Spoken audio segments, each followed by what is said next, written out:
నమస్కారం అండి. నేను మీ దేవి ప్రసాద్. మా మిత్రులు రమణ గారు రెజ్లర్ల మీద, వాళ్ళ సమస్యల మీద ఆ కథాంశం తీసుకొని ఒక మాస్ హీరోయిన్ అయినటువంటి లక్ష్మీరాయ్ గారితోటి ఒక మంచి క్లాస్ పిక్చర్ దర్శకత్వం వహిస్తూ నిర్మించారండి.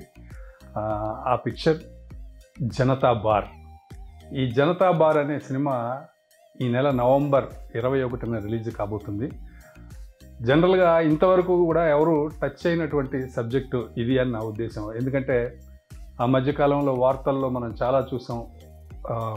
భారతదేశానికి పేరు తెచ్చేటటువంటి మహిళా రెజ్లర్లు వాళ్ళు ఫేస్ చేసినటువంటి ప్రాబ్లమ్స్ గురించి మనం న్యూస్ల్లో చాలా చూసాము. డెఫినెట్గా ఈ పిక్చర్ బాగుంటుంది అని చెప్పి నేను నమ్ముతున్నాను. తప్పకుండా నవంబర్ 21వ తారీఖున జనతా బార్ అనే ఈ సినిమాని చూసి మీకు నచ్చితే మరో 10 మందికి చెప్పాలని కోరుకుంటున్నాను. Thank you. అందరికీ నమస్కారం అండి. ఇప్పుడే జనతా బార్ టీజర్ చూసా. చాలా అద్భుతంగా ఉంది. ఆద్యంతం చాలా యాక్షన్ తోటి, చాలా సెంటిమెంట్ తోటి, చాలా కొత్తగా ఫ్రెష్గా ఉంది. ఆ టీజర్ చూస్తుంటే ఆడ మనిషి అంటే ఇలాగ ఉండాలి, ఇంత పవర్ఫుల్గా ఉండాలనిపించింది. ఇప్పుడు కథ విన్నాను, చాలా బాగుంది. ఒక రెజ్లింగ్ బ్యాక్గ్రౌండ్లో చేశారు. చాలా గొప్ప గొప్ప నటినట్లు ఉన్నారు దీంట్లో.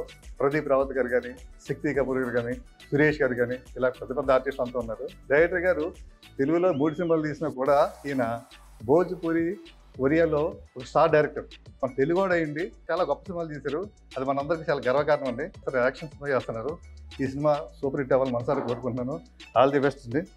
ఈ సినిమా నవంబర్ 21 వరల్డ్ వైడ్గా రిలీజ్ అవుతుంది. 4-5 భాషలు రిలీజ్ అవుతుంది. ఈ సినిమాని తప్పకుండా మీరు అందరూ ఆదరించాలి. మనందరం కూడా వాళ్ళు సక్సెస్ మీద కలుద్దాం. Janata bar cinema November 21 release అవుతుంది. మీరందరూ తప్పకుండా థియేటర్కి వెళ్ళి చూడండి, ఆదరించండి, ఆశీర్వదించండి. Thank you.